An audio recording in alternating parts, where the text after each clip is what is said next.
அகரத்தின் அன்பு வணக்கங்கள். கிரகங்களில் சனி பகவான் பெயரை கேட்டாலே பலர் பயம் கொள்வார்கள். இந்த சனி பகவான் சூரியனுக்கும் சாயாதேவிக்கும் பிறந்தவர். உண்மையில் சனி பகவான் பயமுறுத்தக்கூடியவரா என்றால் நிச்சயமாக கிடையாது. சனி பகவான் யமதர்மராஜாவின் சகோதரராகும். சனி பகவானின் தர்மபத்னியின் பெயர் நீலாதேவி. சனி பகவானின் வாகனம் காகமாகும். உகந்த நிறம் கருநீலம். இவ்வளவுக்கு மேலாக இந்த சனி பகவான் சிறிதளவு கால் ஊனமானவர். இந்த ஊனமானதற்கு ஒரு புராண கதையானது சொல்லப்படுகிறது. இக்கதையானது பிரம்ம வைவர்த்த புராணத்தில் கூறப்பட்டுள்ளது. அதனை பற்றி தான் நாம் இந்த வீடியோவில் பார்க்க இருக்கிறோம்.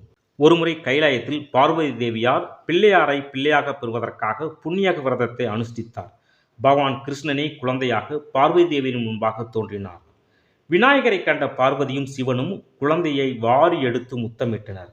மேலும் முனிவர்களுக்கும் பிராமணர்களுக்கும் சிவனும் பார்வதியும் தான தர்மங்களை எல்லாம் செய்தனர். இதனை ஒரு விழாவாகவே கொண்டாடினார்கள். இவ்விழாவிற்கு சனி பகவானும் வந்திருந்தார். ஆனால் அவர் குழந்தையை பார்க்காமல் இருந்தார். இதனை கண்ட பார்வதி தேவியார் ஏன் குழந்தையை பார்க்கவில்லையா என்று கேட்டார். அதற்கு சனி பகவான், அன்னையே, என் மீது ஒரு சாபம் இருக்கிறது.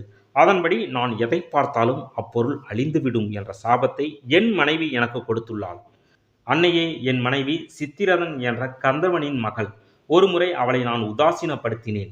அதனை கண்ட என் மனைவி இப்படி ஒரு சாபத்தை எனக்கு கொடுத்தாள். அதனை கேட்ட பார்வதி தேவியார் உட்பட அனைத்து பெண்களும் சிரித்தனர்.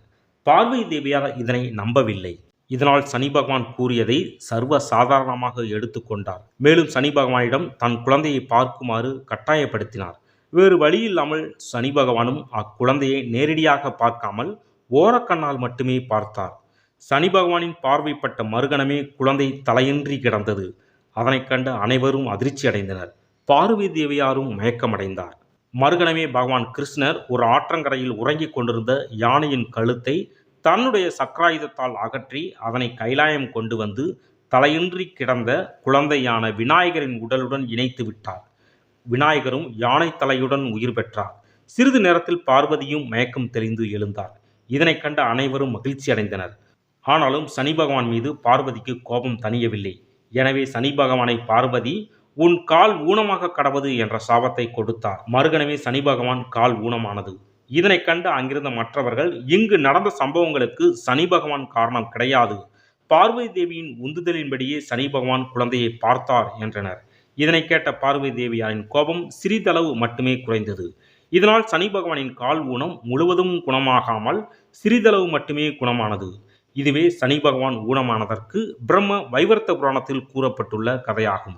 மேலும் இதுபோன்ற ஆன்மீக கதைகள், கோயில் வரலாறுகள் போன்றவற்றை தெரிந்து கொள்வதற்கு மறக்காமல் நம்மளுடைய சேனலை சப்ஸ்கிரைப் பண்ணுங்கள். நன்றி.